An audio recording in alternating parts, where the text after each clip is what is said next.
Let me tell you something about medical school that nobody warns you about. Your week will not organize itself. And if you don't deliberately plan how your week runs, medicine will plan it for you. Lectures will stack, assignments will pile up, revision will keep getting pushed to tomorrow, and Sunday night will arrive and you will realize you are behind on everything. I've lived that week more than once. So in this video, I want to show you exactly how I plan my week as a medical student. A system that I've refined over time that keeps me moving forward even when the workload feels impossible. Let's go.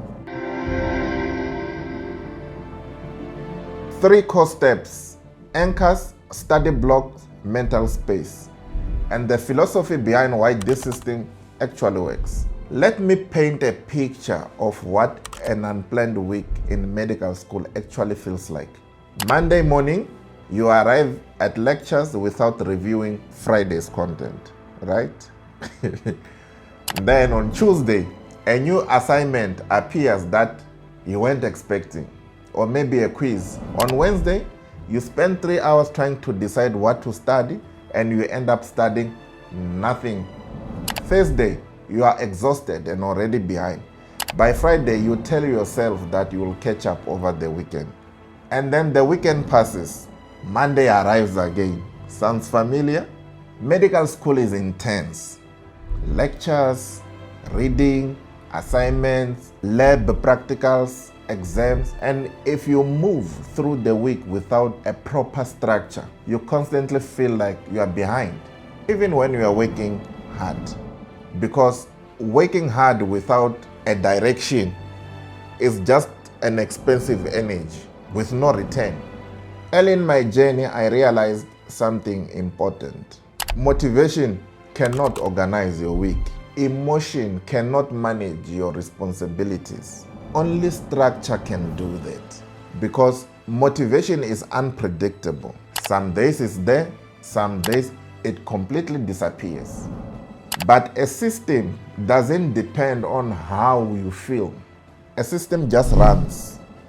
And as a mature medical student balancing life, responsibilities, full day of academic program, I couldn't afford to rely on motivation alone. I needed a weekly system that worked even on the days when I was tired, even on the days when life was complicated, even on the days when medicine felt heavy. And that's when I started building what I now call my weekly planning system. Step number 1, you anchor the week. The first thing I do when planning my week is identify my anchors. Now one will ask, what are anchors? Anchors are commitments that you cannot move.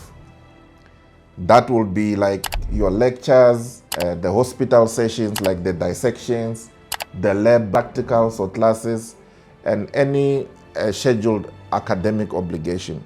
These are the fixed points of the week. They are non-negotiable. They are immovable. Everything must just work around them. The reason this matters is simple. Most people plan their week starting from scratch. They look at a blank calendar and they feel overwhelmed. But when you anchor first, the week suddenly has a skeleton. And the skeleton gives you something to build on. For example, in a typical week at Cavendish University, I might have a morning lectures from 8 a.m. to 1 p.m. or 14, Monday to Friday. Those are the anchors. They go in first, and then everything else must fit around them. Now, once your anchors are in place, you can already see the available time in your week. And available time is where everything else gets built. Step number 2, protect your study blocks.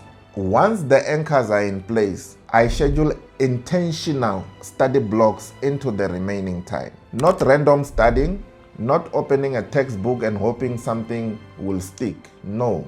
Intentional studying, subject specific, time specific, goal specific. For example, a typical study block assignment might look like this. Monday afternoon, 2 hours of neurosciences revision, Tuesday evening, 1 hour of pharmacology MCQ practice. Wednesday afternoon, anatomy recall using Enki. Thursday, review any lectures from the week that need some consolidation. Now, here is something important about study blocks. They need to be realistic.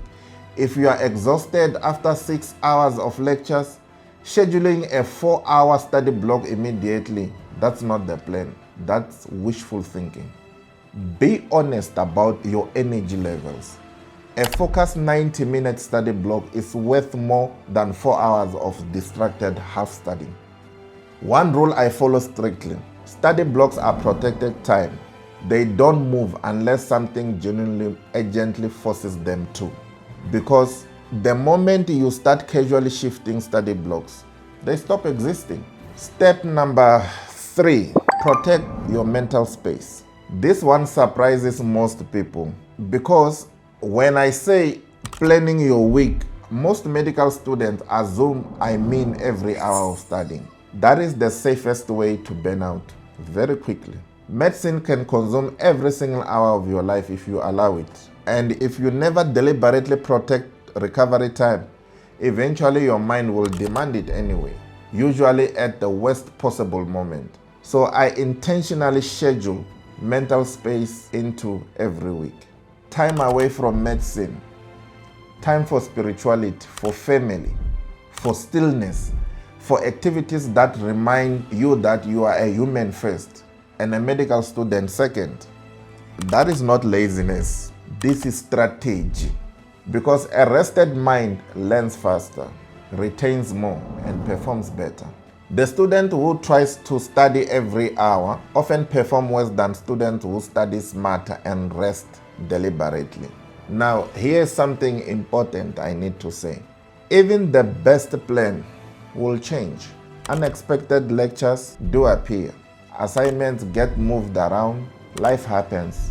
And when that happens, most students abandon the plan entirely. Don't do that. Planning your week isn't about controlling everything. It's about giving yourself direction. Think of it like navigation. If you are driving and the road closes, you don't stop the car and then you give up. But what do? You reroute. A weekly plan is your route. When something disrupts it, you adjust and you keep moving. You don't abandon your destination. And I want to share something that changed how I think about planning. For me, planning is not about productivity alone. Planning is self-respect. It's a deliberate statement to yourself. My time matters, my energy matters, my dream matters. And as a mature medical student, I couldn't afford to treat my time casually because every week that passes without direction is a week that belongs to someone else's agenda. But every week that you deliberately plan, it belongs to your future, to your vision, to the doctor that you are becoming. So if medical school feels overwhelming right now, don't try to control everything. Start with one thing. Plan your week. Step 1, place your anchors. Step 2, protect your study blocks. And step 3, protect your mental space. And when the plan changes, because believe me, it will change, just adjust and keep moving forward. Because when your week has structure, your mind has a room to breathe. And when your mind has a room to breathe, medicine becomes survivable. If this system resonated with you, I've put 2 videos on this channel that complete the picture. The first is how I use AI tools to make this system even more efficient.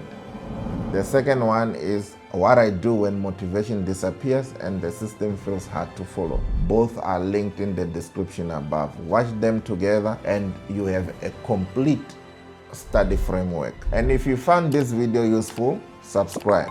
Drop a comment below. Tell me what part of your week falls apart. I read every comment. I'm Dr. Tyson Chipalano. This is Scrub and Soul, home of medicine, discipline, and legacy. We move like surgeons. Keep healing inside out, and until next time, Hele So.